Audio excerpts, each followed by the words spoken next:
Good morning, good afternoon. Welcome to today's presentation, Trauma-Informed Mental Health Models from a Culturally Specific Lens. Before we begin our presentation today, we would like to begin with an acknowledgement that N4 is hosted at CHEO, which is located in Ottawa, Ontario. Ottawa is built on unceded Algonquin Anishinaabe territory. The peoples of the Algonquin Anishinaabe Nation have lived on this territory for millennia, and we honor them and this land. Their culture and presence have nurtured and continue to nurture this land. We also honor all First Nations, Inuit, and Métis peoples and their valuable past and present contributions to this land. My name is Colleen Drake. I am N4's Project Engagement Coordinator. I will be hosting and moderating today's presentation with my colleague and co-host Andrew Tomeyer, Education Coordinator, who will be monitoring the Q&A box today. I am now pleased to introduce you to today's presenters. I am going to ask that you turn on your video as I introduce you. Abrar Mechmechia is a mental health counselor with extensive experience working with trauma since 2014. She is a member with CCPA with a passion for empowering marginalized youth and women. She is the 2021 Honorary Woman of Distinction. She was born in Hamilton and raised in Aleppo, Syria. When the civil war broke out, she remained in Syria to volunteer and work with SOS, UNICEF, and UNHCR to provide children and their families with trauma-informed mental health care. She is the founder and CEO of Abrar Trauma and Mental Health Services, which was founded in 2020 and led a national mental health campaign to highlight the impact of COVID-19 on marginalized youth mental health in Canada and call for the implementation of a post-pandemic mental health recovery plan. Also, she recently joined the TMU School of Child and Youth Care as an advisory committee. Welcome, Abrar. Adanech Sahilie is the Immigrant Outreach Society's founder and executive director. In March 2020, Adi launched the Ethiopian and Eritrean support group, now called the Immigrant Outreach Society, the first of its kind Calgary-based not-for-profit organization that provides evidence-based language, specific, culturally appropriate, and trauma-specific mental health intervention for ethnic minorities from East Africa. She is a refugee advocate focused on addressing issues of racism and discrimination, EDI mental health, and equitable psychosocial access and participation of refugees and immigrants. 13 years of experience supporting racialized communities with their settlement and integration issues, a team lead at the Refugee Health YYC research program with the University of Calgary, and has served on the Anti-Racism Action Committee at CPS since 2020. She currently serves as a Black Lead Organizations grant adjudicator. Welcome, Addie. Welcome to you both. I just have a few housekeeping slides to get through, and then we'll jump into today's presentation. So today's session is being recorded and will be uploaded to our N4 platform. We will share this with you as soon as it becomes available. Should there be any technical issues during the presentation, we will inform you with the details for an alternate makeup session.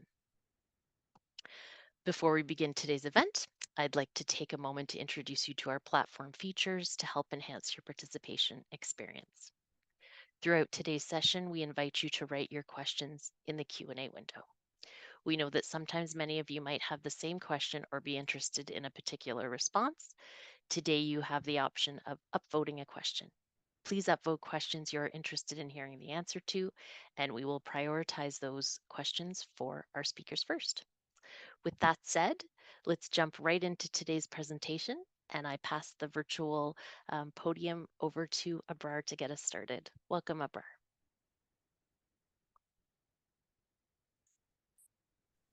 Thank you so much, Colleen, for a beautiful introduction. And I'll take it from there.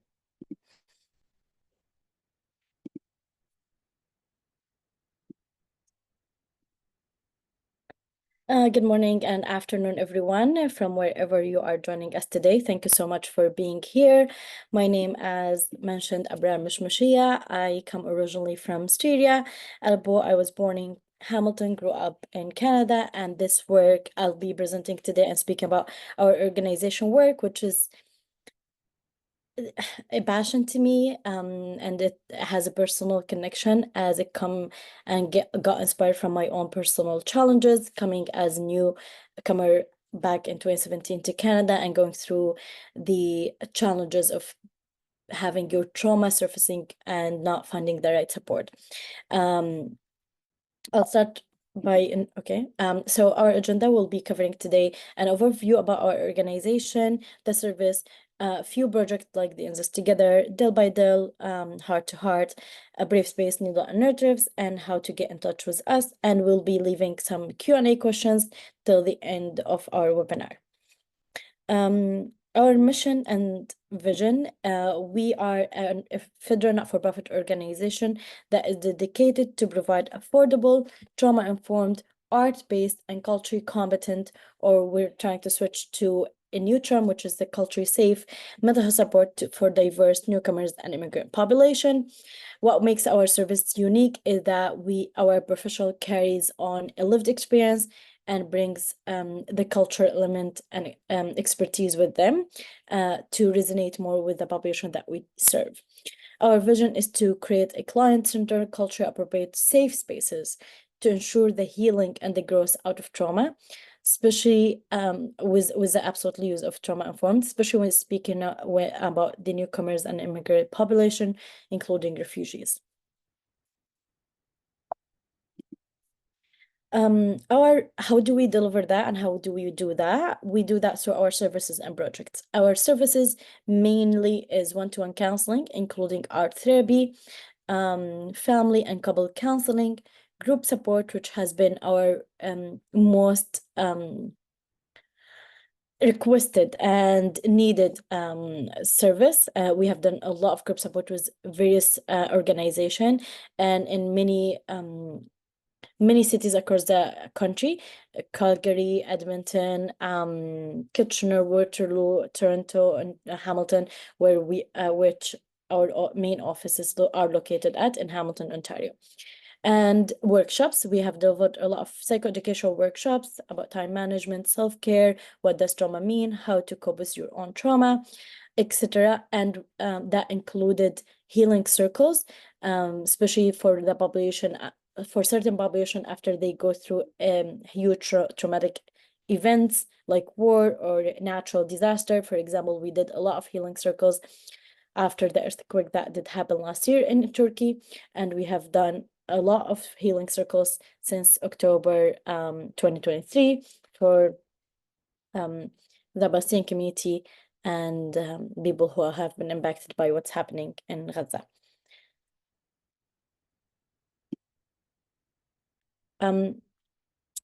How usually people get in touch with us?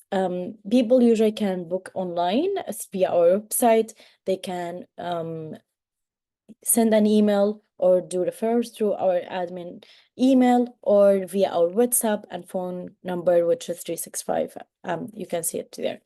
And we have affordable rates. So usually our rates start from $40, and you can see various rates. We try to make it as much as possible affordable as we are not-for-profit recently, and we do have a lot of free counseling one-to-one.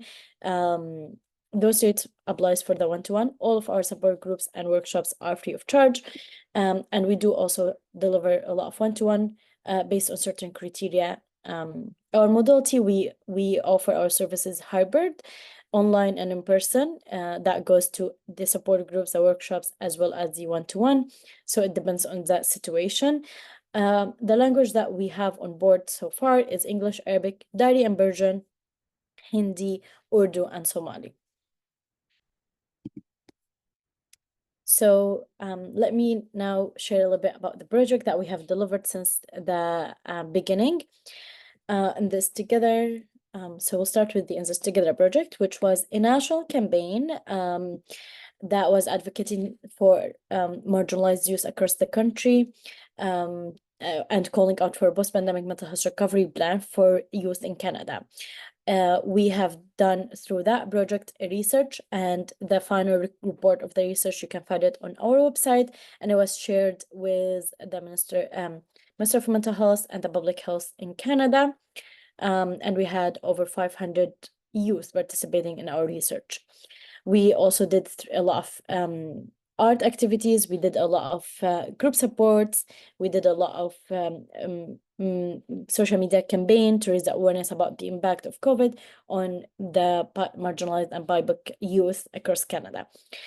Throughout that project, we had partnered with many national and local organizations, like including Direct.org, Kids Health Phone, Bill Let's Talk, the Mental Health Commission of Canada, and had a lot of support.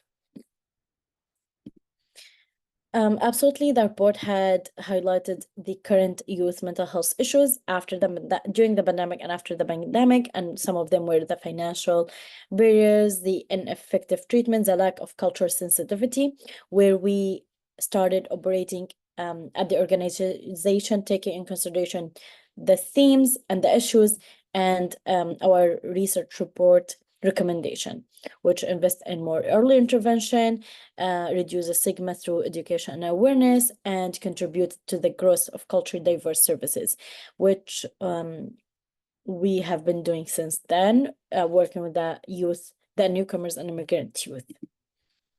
Del by Del, this project is basically tailored towards the new arrival Afghan women. This project have been piloted in Kitchener, Waterloo, Kitchener, Ontario, and been delivered in Calgary, Alberta. Now we have a new support group coming up in Toronto. So basically, it's a trauma-informed, culturally competent early intervention support group from between 8 to 10 sessions, where we hold a space for those women to express their feeling, their needs, and work toward their healing, and they learn a coping mechanism. Because the vision absolutely is to empower them to better integrate within the Canadian society and ease their journey and that shift coming to Canada. Some of the topic that we cover usually is the migration trauma, the parenting challenges, the communication and self-care, racism and mental health, and personal growth, personal goal settings. Needles and narrative, this project is being piloted in this summer, so it's a new project upcoming. It's basically it will be delivered in Hamilton. It's trauma-informed, culturally safe support groups where we bring the fashion and the trauma together. And since fashion and sewing is part of the culture, many cultures, it's tailored towards newcomer women. It's 12 session and has element of art, storytelling, painting. At the end of that project and that 12 session, women will be, every participant will have their own clothing designed to be on a fashion show. And that clothing piece will be telling their own migration story or migration trauma. Because every story is different. Some stories are more traumatic than others. So we're leaving that up to the participant to share what they feel, how they feel about their migration journey. And absolutely, there will be every session there will be facilitated between an art facilitator who is specialized in sewing and fashion, and a mental health professional. Brave Space, this project was launched in the light of the incident, the incident of the Afzal family in London, Ontario, where they were killed in a terror way. And we launched that project in London, Hamilton, Mechmechia, Kitchener. The idea was to bring Muslim women together and talk about the impact of Islamophobia and the trauma associated with Islamophobia on their daily basis, and how can we highlight their own resiliency and equip them with more coping mechanism to deal with the ongoing Islamophobia and its trauma. Because okay.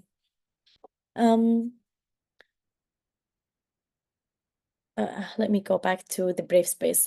So the Brave Space was launched in 2021, but we have been delivering that till 2023. Now it's on pause due to funding and stuff like that. It's usually 8 sessions. I want to highlight that when we did the first pilot project was 4 sessions, and based on the feedback that we got from participants, we expanded to 8 sessions because they felt their conversation needed more time. Usually we bring a group of 8 to 10 to 15 women. Also, we added, based on their feedback when we did the pilot, a self-defense skills. So we brought an instructor to deliver some intro level of how to defend yourself. So it's not just mental health, it's also had some component of physical mechanism on how to feel safer as well. We're hoping to bring that back and keep that ongoing. It's still ongoing, but you know, that as not-for-profit, sometimes certain challenges we face to keep certain spaces ongoing. We're hoping to have that space ongoing, like for every Muslim woman across the country. Some other projects, we have delivered nonviolent communication training for the youth. That was back in 2021. We have done also a Friends and Coffee in partnership with Syrian Canadian Foundation, which was the first support group for Arabic speaking women virtually. And we had participants from everywhere, from Montreal, Nova Scotia, Ontario, Alberta. And we're hoping to, we have done a lot of also support groups based on that afterwards. Intersect Act, we did partner with YWCA in Hamilton to do trauma-informed toolkit for the QT by Book community in Hamilton. The Black Community Wellness Project, we focused primarily in this project on the Sudanese community and their own trauma, especially youth and women. And we delivered one-to-one counseling sessions and wellness kits for the youth and the women in Hamilton. We're hoping to be able to scale up this project beyond Hamilton. Also, we have drop-in free counseling for youth online and in Hamilton. And some of our events and moments. So we've done a lot of galas, art events, where we bring the community together to talk about mental health from indirect way and with art, because art speaks to many communities, and it's such a great tool to express. Also, we had our fundraising gala back in December. We had our launching event back in Alberta. So some of our moments with our youth and with our women that we had. I think, yes, I think I'm done here. So ways to get in touch with us, absolutely our website. Usually people do the booking, or if they want a partner or if they're interested in certain project, they reach us through our website or our admin email. Also our Instagram, usually up to date. We do a lot of awareness using different languages and using different languages to our Instagram. So we do a lot of like social media campaigns, stuff like that. And our hope is to one day always be there for anyone who goes through huge trauma and come to Canada afterwards and try to find ways to heal, even if they've been here for so long, but their trauma is still, they have that intergenerational trauma and they're seeking certain healing that understand their own culture. So we also would love to always be there and provide that space for them. So last few admin information. We are located primarily in Hamilton as our main offices, but we operate in Ontario and Alberta and online and everywhere, but we have done a lot of projects in person in Alberta and Ontario as well. So that's a little bit about us. I think last question I will be asked is why do we say that we are trauma informed? We have our team being trained on trauma, and on trauma informed approach, and also our policy is trauma informed. We have updated our policies that reflect everything and every project that we do to be trauma informed and culturally safe as much as possible. So that's a little bit about us. Thank you so much and hope you enjoyed it. Thank you so much, Abrar. We greatly appreciate that presentation, and we have some fantastic questions coming in. We will hold those, and we'll have your co-presenter, Adi Sahilie, now present. So over to you, Adi. Thank you so much.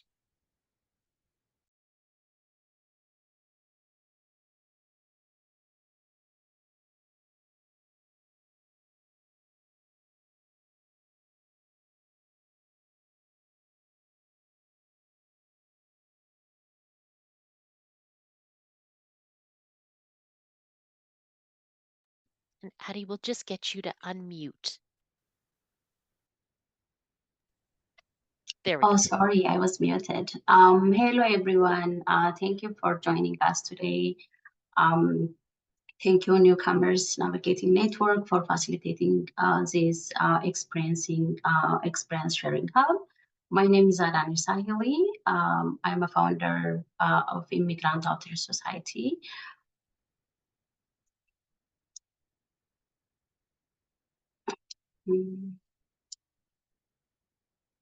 Are you seeing my screen?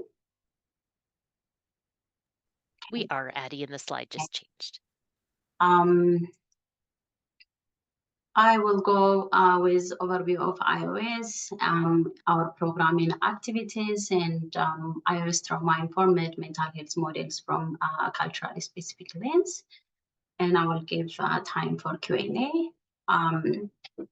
Our vision is creating a vibrant community that address the issue of immigrant mental health access. And our mission is to support ethnic minority refugees and immigrants from East Africa,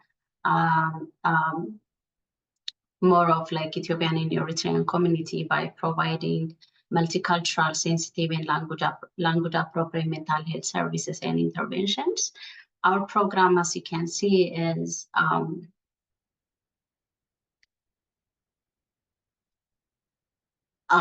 more of it tailored with our culture. One of our programs is for gender-based violence victims and survivors. We have skill building group and individual therapy. We have single mothers wellness group. We have circle of resilience for essential workers and seniors. And we are delivering since 2020 for crisis intervention in Calgary and area. The other program we have is like as an outreach organization, we proactively engage with the community. We have active community outreach in all dimensions. We have a connection with faith leaders, community leaders, and immigrant serving professionals. We have youth natural support and empowerment programs. When we established formally in 2020, the main reason that Immigrant Outreach Society establishes during pandemic time, our community, especially from East Africa, we were the most, impacted during COVID-19 pandemic time. That's where we kind of like legalize our nonprofit organization and established it. Why we need such community-led, culturally specific support for the East African community. As you all know, most of our community, especially from Ethiopia, Eritrea, Sudan, and Somali, the pre-migration factors, most of them they flee, war, poverty, persecution, and during the migration time when they are in a refugee camp, there is a breakdown of family and social network and community bonds, traumatic journey to the host country. And then after they arrive in Canada, the settlement and integration issue is really huge for this community. Due to so many reasons. One is cultural marginalization, structural and systemic racism, language barriers to access service like mental health services. Housing, financial employment, and parenting issue is huge, again, among this community. As we all know, trauma is tenfold than the mainstream culture. Depression and anxiety, domestic violence, family breakdown, separation and divorce, child abuse, neglect, youth-related violence, gang activity, substance abuse issues in the East African communities really, really high. And even we have high rate of suicidal and criminal and gang activities, substance use. Our community is not able to get the service due to so many reasons. One can be structure, the other is language, and third is cultural and stigma.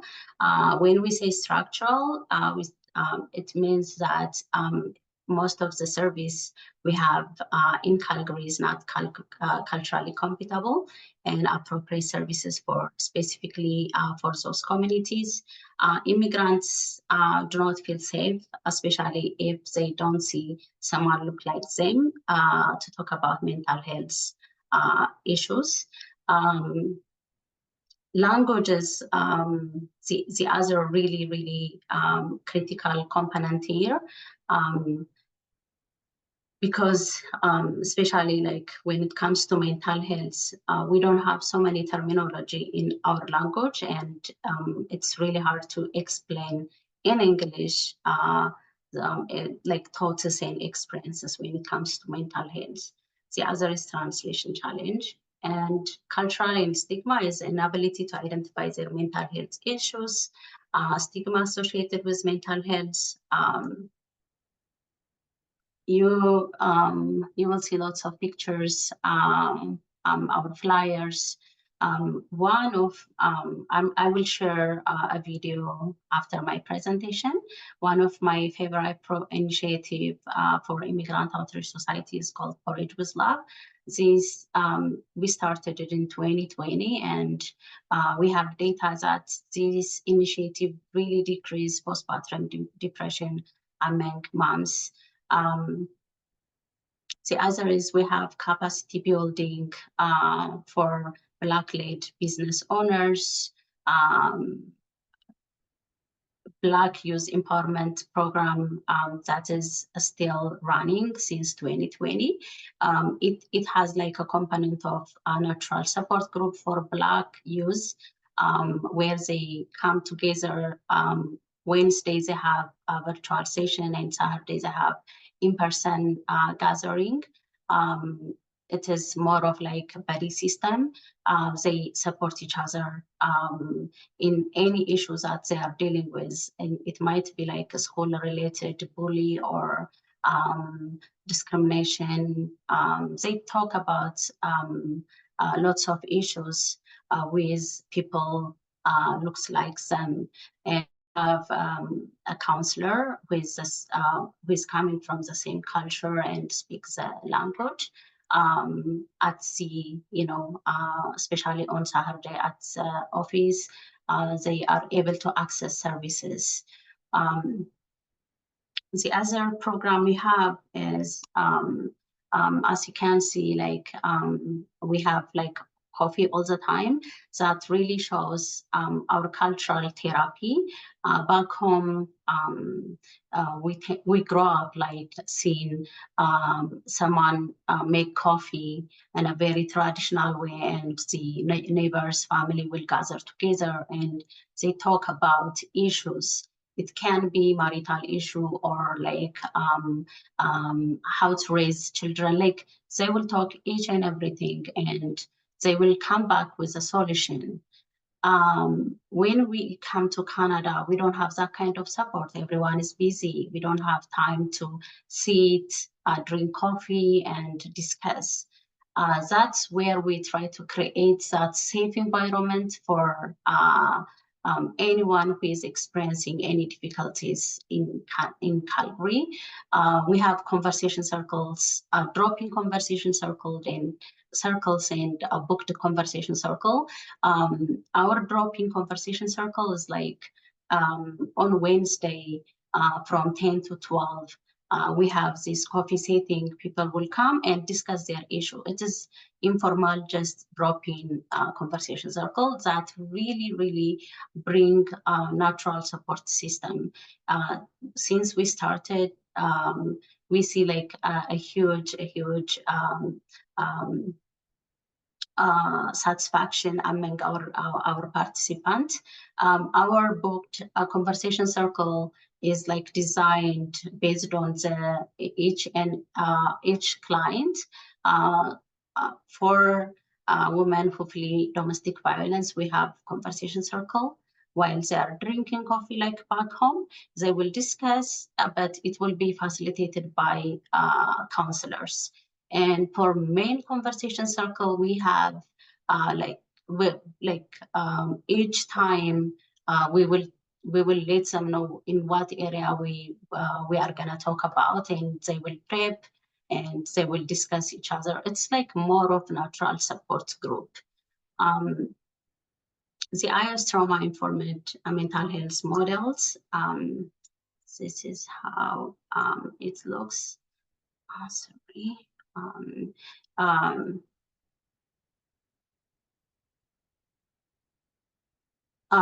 To start with our program, seniors and adults program activities, we have seniors resiliency group. They gather together once in a month and half day. They talk about issue. If they need any sort of support, they will let us know. They will discuss each and everything, and they have a support group as well. Let's say if someone is sick, those group will go and visit them. It's more of like a natural senior support group.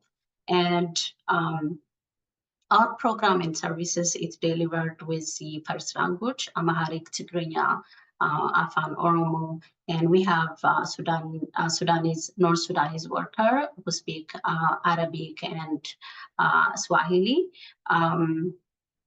And most of our youth programming activities run in English, but for newcomers, we have our youth outreach worker who speak Amharic and Tigrinya.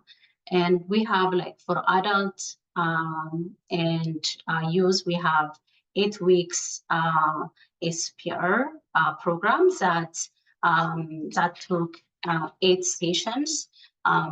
One is problem-solving skills. The other is promoting positive activities, managing the reactions, promoting helpful thoughts, rebuilding healthy social connection, and so on. As you can see, this is our seniors program. We did it last month. As you can see, it is spinning cotton competition among senior women.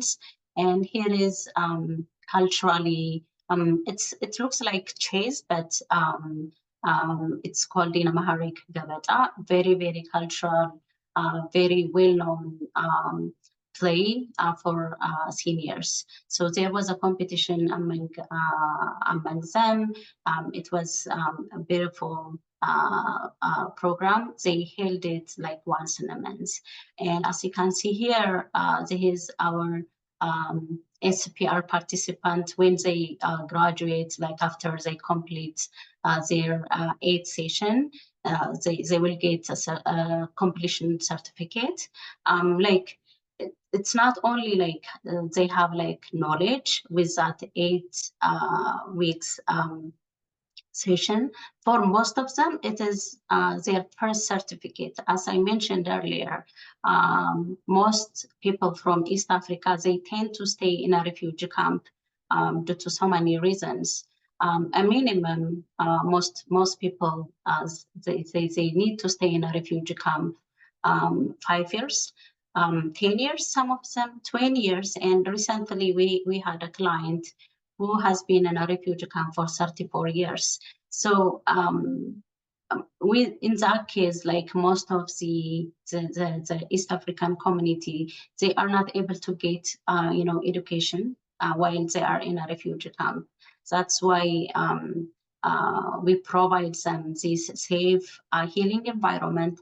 At the same time, when they complete the program, they we formally call them and make a very good ceremony and give them certificates. That is really actually like emotional moment.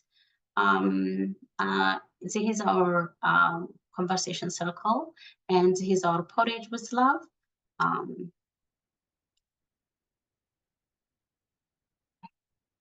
Okay. For youth and adult, we have advocacy team. This is the adult advocacy team.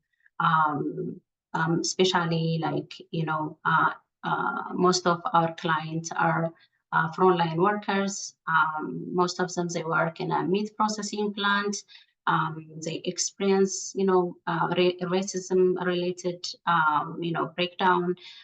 That's where they come and tell us, and this advocacy team will go and advocate for them, especially if it is, race-related issues.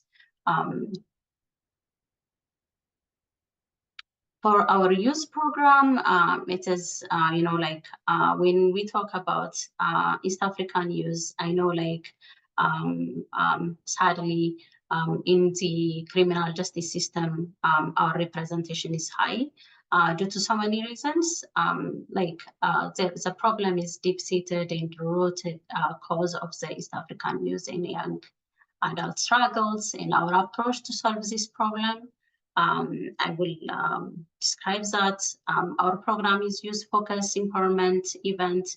We have conversation circle, drop-in and booths, collaboration with youth service provider. As you can see, this is our youth empowerment event is led by youth themselves. We have a Saturday Wellness and Study Club from 10 to 2 p.m. We provide life skill training like adults for youth as well. And during summertime, in 2 sites, we provide summer camp, the entire July and August.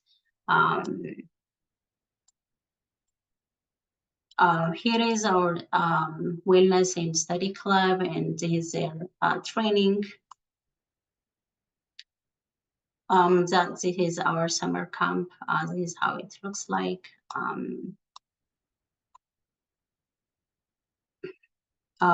As I mentioned earlier, we have a youth advocacy team as well. This is our recognition. This is how our community engagement looks like, as you can see.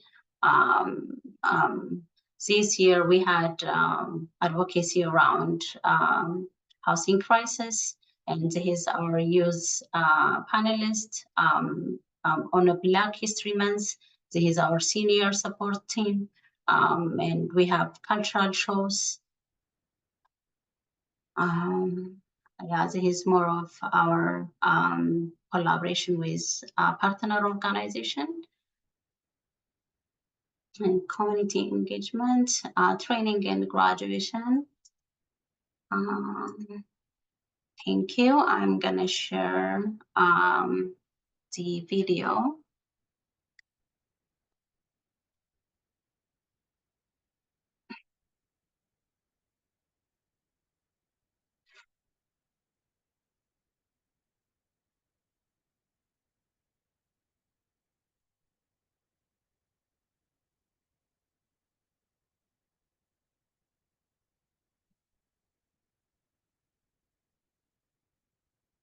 Share.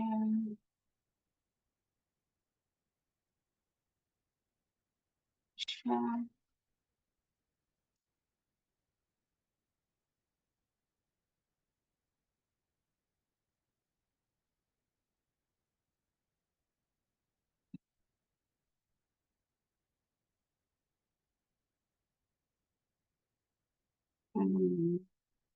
sound.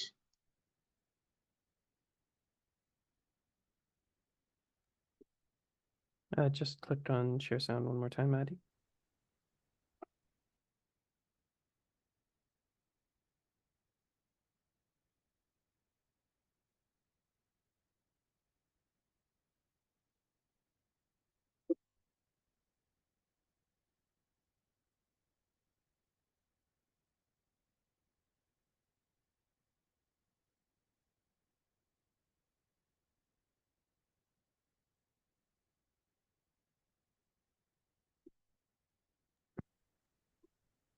Apologies, Addie. It's not sharing the sound.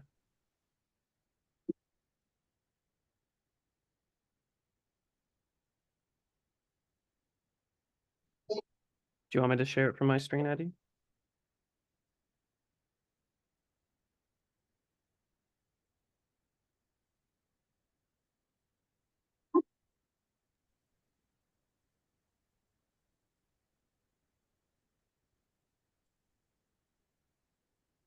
I could always jump in with some questions for our presenters while we're waiting to sort out the technical issues with the video, if that would help.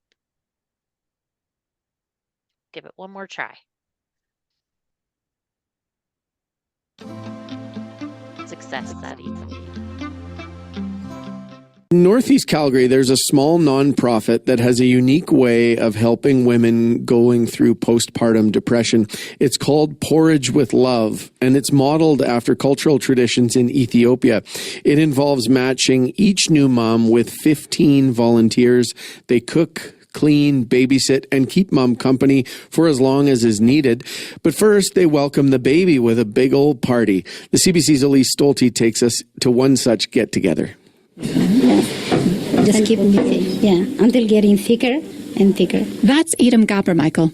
I got to the party early and found her in the kitchen where, it smells wonderful, like nuts and popcorn.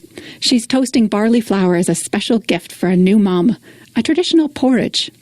Edam says she drove in from Airdrie to help just because she remembers what it was like the first time she gave birth. It was difficult for me. Yeah, nobody was there. Just me and my husband. It was in Ontario, not in Calgary. You feel loneliness. I watch movie and then just play with the baby, just talk to him.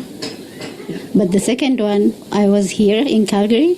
Oh my God, all my friends, like cousins, it was a big celebration for me. That is what Porridge with Love is all about. The Canadian Alliance for Maternal Mental Health estimates up to 20% of new moms experience mood and anxiety disorders after birth. Those rates are higher if you're coming from trauma or trying to cope in isolation. Doctors say it's one of the most vulnerable times in a woman's life. Hormones, sleeplessness, stress, and responsibility. It can grow into tearfulness, loss of joy and appetite, and at the extreme end, psychosis and suicidal thoughts. But it's treatable, and in many cases, preventable. Porridge with Love is really, really my favorite program. Adanech Sahilie has seen so many newcomers struggle with mental health that she has the psych ward numbers at the Rockview General Hospital memorized.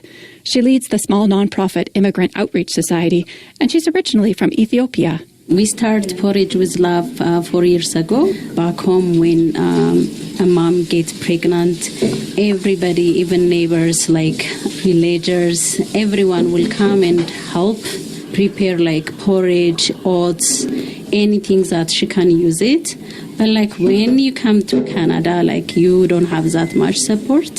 Most of our people, they have lots of traumatic experience. So when they have this hopelessness, loneliness after having a baby, they tend to experience postpartum depression. So this Porridge with Love really, really minimize. We had that experience for so many of our clients. They now have 169 volunteers signed up. They had 4 moms give birth this month, and each mother gets 15 volunteers assigned to help her. They take responsibility to take her like any vaccination or like grocery help. And we have few moms like you are gonna see them like seniors and moms who can support her like cooking food for her husband and her 5-year-old child. Over in the living room, people start to arrive and greet the family with the new baby. The team decorated with gold cloth and items from back home, woven baskets and traditional instruments. Peniel is the baby's older brother. I give him the mic to quiz his father, and we ask about the decorations. What's the name? My name is Alamna. The gold sheet is a color that we recognize this is for welcoming and just a togetherness. It's traditional music, especially this one. It makes a different feeling when you celebrate something. Then it has different sound, and it makes. More guests arrive. Just thank you.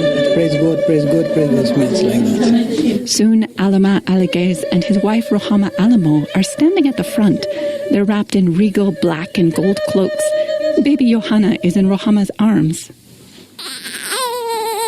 This is the newborn baby. She's very much healthy. Yeah. I don't even have words. It's so amazing. It feels like your home, your mother, your father, you're accompanying you together. I feel like emotional. The family got here a month ago when Rohama was already 8 months pregnant. They fled Ethiopia and were waiting in a refugee camp in Kenya for 3 years, so they came when they got approval. I was tough. I was tough, and I was so stressed and anxious about the condition. I didn't even get a healthcare provider. I was rejected by some of the healthcare providers because I was like too late pregnancy. Adanech helped them find a doctor eventually. Across Canada, doctors say awareness of postpartum depression and anxiety has been growing. More women get screened and treated, and mums groups have real clinical value, reducing the isolation that can be so dangerous. But a program like this, so structured and deliberate, is rare. Now the basement is full of women and a priest arrives. They lean into their faith for support too.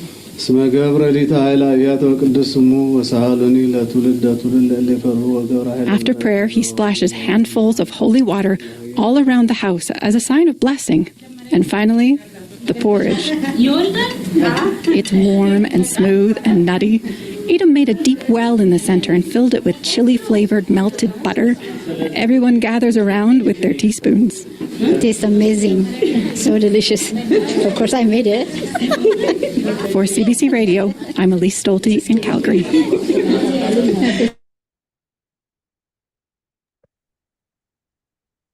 Thank you so much, Adanech, for sharing that with us, and to you, Abrar.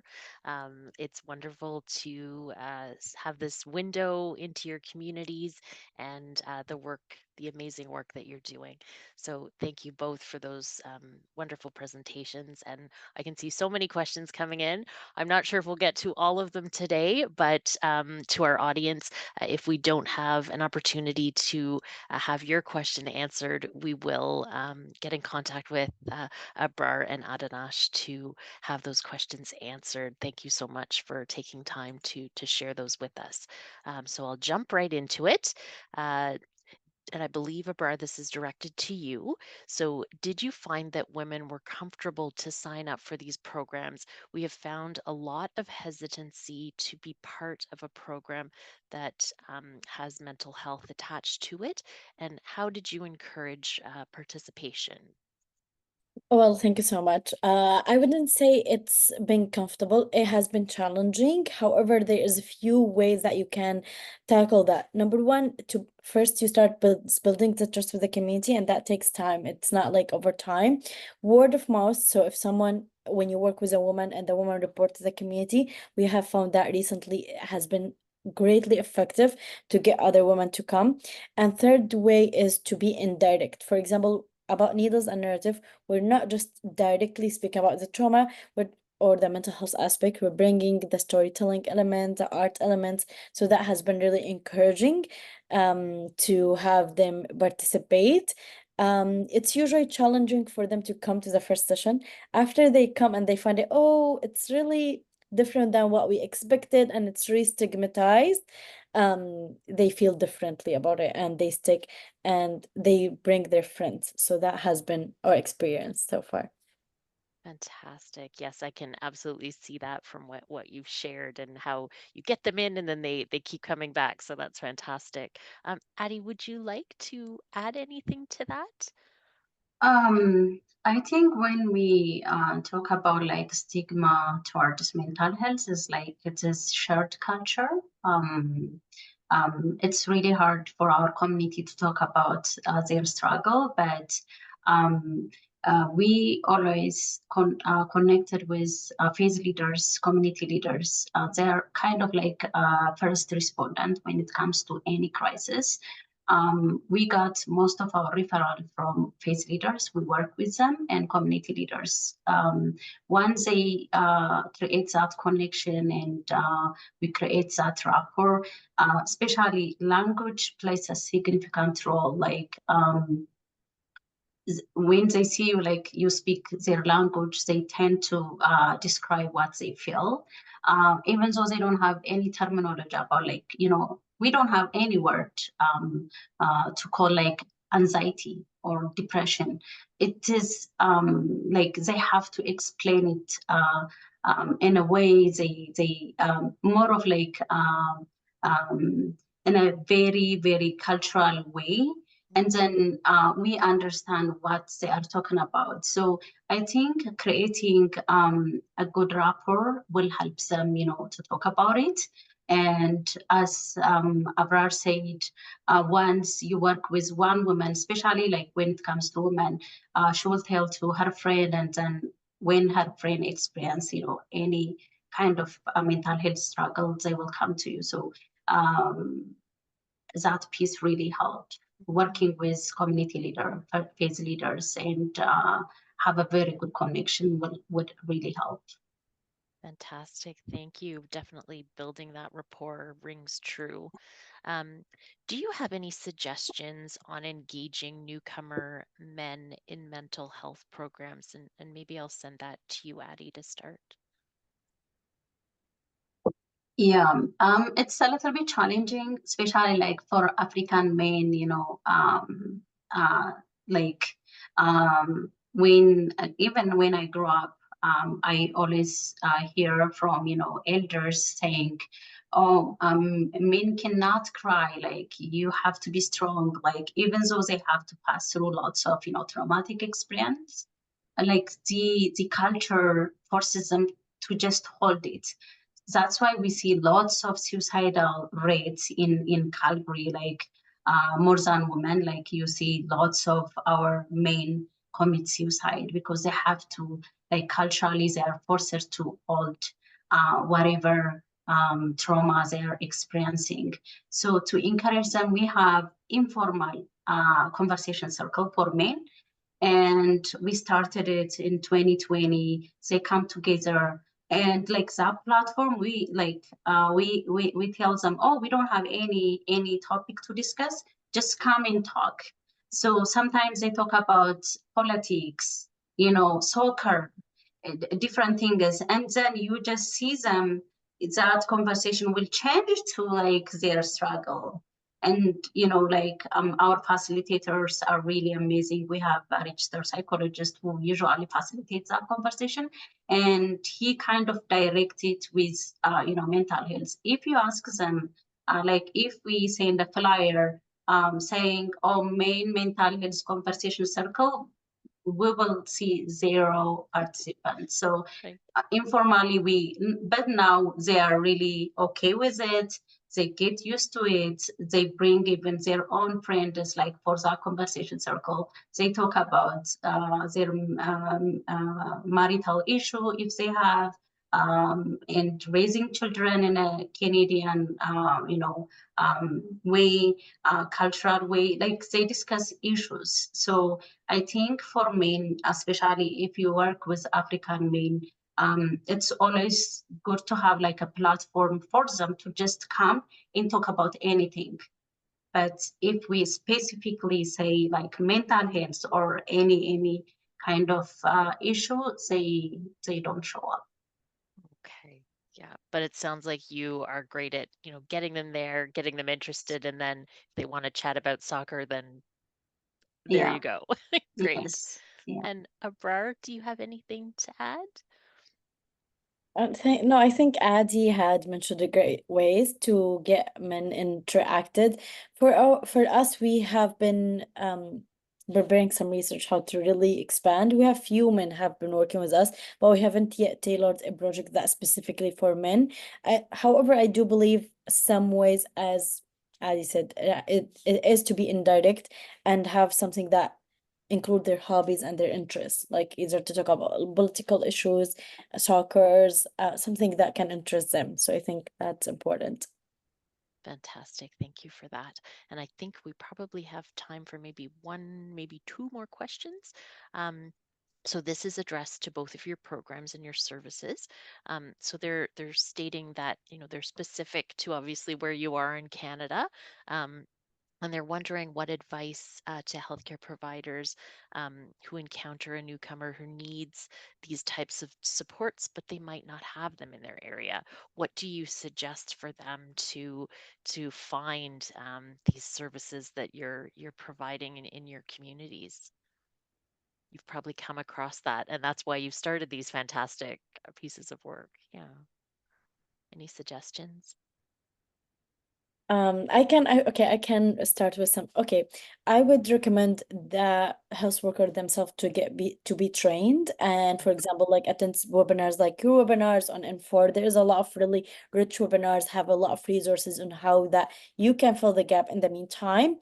Number two, to be trained on trauma informed. I've been recently training the State of Hamilton and a lot of other organization and hoping to scale that up. And from the training I've been doing, I've noticed how much gap that we have working with people who come with a huge package of trauma, and still our health sector and health education sector does not reflect that understanding.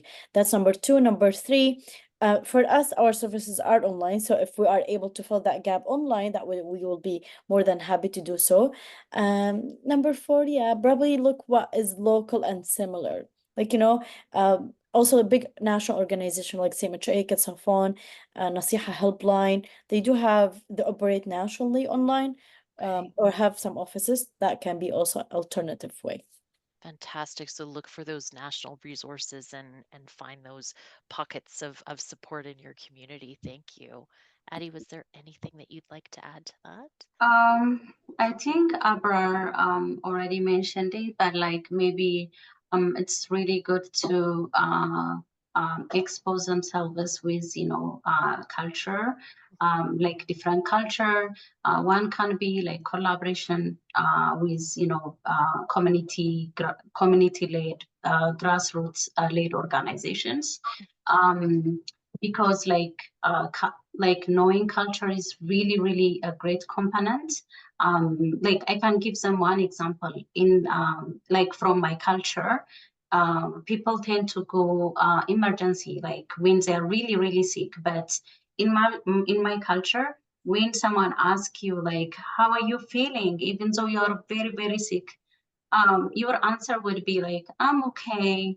Like you don't see anyone saying, oh, I'm really terrible. Like culturally, like you have to be thankful. You have to praise God even though you are passing through lots of situations. So when those people say I'm okay, that doesn't mean that like they might feel really terrible. So it's really good to know cultural component from different communities, especially like for refugees, right? Because they don't have the language. So educate themselves, and mainly like attend cultural events, collaborate with like community-based organization and see how they operate. That really helps them to be informed. Thank you so much, Addie. And I believe we've run out of time. We've had fantastic discussion, and I thank you both for your time today. I did want to mention that today's webinar has been accredited by the Royal College and the Canadian Psychological Association. So those members will be getting credit, and that you both did not have any conflicts of interest. And just wanted to put that out there. I thank you both for your time today, and obviously the audience for joining us. If anyone missed any part of this presentation, it has been recorded and will be placed on the N4 platform, and we'll be putting that in meeting place. We do have some upcoming webinars, so please check out our N4 website for that. Our next one will take place on June 5th. Sorry, and Colleen. it will be Share slides. Yes, unfortunately, I'm having some technical issues. Okay. Do Andrew, you want if me you to pull could them up? pop I it can up, pull them that'd up. be great. All right. And yeah, Just we'll checking. we'll continue on. Thanks so much. I launched it a couple times, just wasn't going, but appreciate the support. Thank you. Excellent. So as I had mentioned, we're launching a French webinar on June 5th, and then we'll have another on June 19th. And Andrew is supporting me in the background. Fantastic. Thank you so much. Now I have a visual, and we'll have those. And then we had launched the pathways in December, and we are very proud to highlight those products in N4's IEHP Resource Hub, focusing on that IEN support and groups and pathways. We have the N4 mobile app, and that can be found on Apple and Android devices. So please check that out. And wishing everyone a wonderful day. I'd like to pass it back to Addie and Abrar if they have any last words they'd like to share with you, our audience. Just smiling faces. Addie's Yes. unmuted. Okay, great. Thank you so much. Thank you for this opportunity. I think this way everyone will share experience. So it's a very good platform to connect. Thank you, Addie. Yes, and I echo Adi. Thank you so much, Colleen and Andrew, for your amazing support through the journey and making it so smooth and so comfortable. Thank you everyone for who attended our presentation. Hope it was insightful. And if you want to get in touch, please feel free to get in touch through like our website, us through Colleen. Thank you, N4, for having us today. It was amazing. Thank you so much. We will look forward to future collaborations and wishing our audience a lovely day. Thank you. Join us again.